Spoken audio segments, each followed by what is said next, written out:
சொல்ல கடமைப்பட்டிருக்கேன். ஏன்னா இந்த மாதிரியான ஒரு ஃபங்க்ஷனுக்கு என்னை இன்வைட் பண்ணதுக்கு ரொம்ப ரொம்ப தேங்க்ஸ் மேடம். Thank you sir. இந்த நிமிஷத்துல எனக்கு ஒரே ஒரு தமிழ் கவிஞரோட அற்புதமான வரிகள் ஞாபகத்துக்கு வருது. எந்த குழந்தையும் நல்ல குழந்தைதான் மண்ணில் பிறக்கையிலே, அவர் நல்லவராவதும் தீயவராவதும் அன்னை வளர்ப்பினிலே. இவ்வளோ அருமையா குழந்தைங்களை என்கரேஜ் பண்ணி சிறப்பா ஒவ்வொரு விஷயத்தையும் பார்த்து பார்த்து செஞ்ச ஃபர்ஸ்ட் உங்க பேரண்ட்டுக்கு பலத்த கைத்தட்டல் கொடுக்கணும்னு நான் நினைக்கிறேன். ஏன்னா குழந்தைங்க முதல்ல கத்துக்கிறது யார்கிட்டனா அம்மா கிட்ட தான்.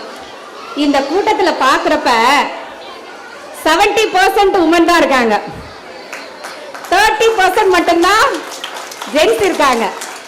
அப்ப அம்மாங்கிற ஸ்தானம் வந்து எவ்வளவு உயர்வான ஸ்தானம். அது அந்த தாய் உள்ளம் வந்து இவ்வளோ பேரு தன்னோட குழந்தைய ஆடுறதையும் பாடுறதையும் பிரைஸ் வாங்குறதையும் எவ்வளவு உணர்ச்சி பூர்வமா எவ்வளவு வந்து கண்ணுல சந்தோஷமான ஒரு கண்ணீர் வர மாதிரி பாக்குறப்ப நானும் ஒரு தாய்ங்கிறப்ப ரொம்ப ரொம்ப ஹாப்பி. Thank you madam. உங்களுக்கு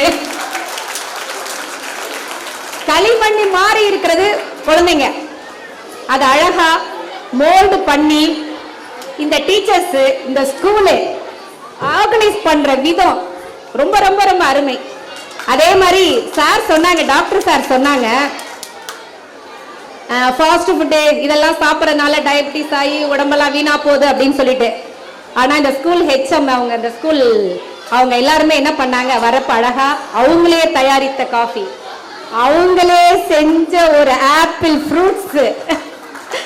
இந்த இன்விடேஷன் கூட பார்த்தீங்கன்னா நான் சென்னை சிட்டியில் இது வரைக்கும் பார்த்தது எல்லாமே பார்த்தீங்கன்னா எல்லாமே வந்து இன்ஸ்டன்டாகவே கிடைக்கும் எல்லாமே. ஆனால் இந்த ஸ்கூல்ல மட்டும்தான் ஒரு இன்விடேஷன் முதற்கொண்டு இவங்க ஸ்கூல்லே ப்ரிப்பேர் பண்ணியிருக்காங்க. இயற்கையா குழந்தைகளை எந்த மாதிரியான உணவு கொடுத்து வளர்ந்தா அந்த குழந்தைங்க நல்லா இருக்கும் அப்படிங்கிறதுக்கு இந்த பள்ளி ஒரு உதாரணம். அந்த ஹெச்எம்க்கு இந்த ஸ்கூலுக்கு நல்ல கை தட்டுங்க நீங்க முதல்ல. இப்போ போடுங்க.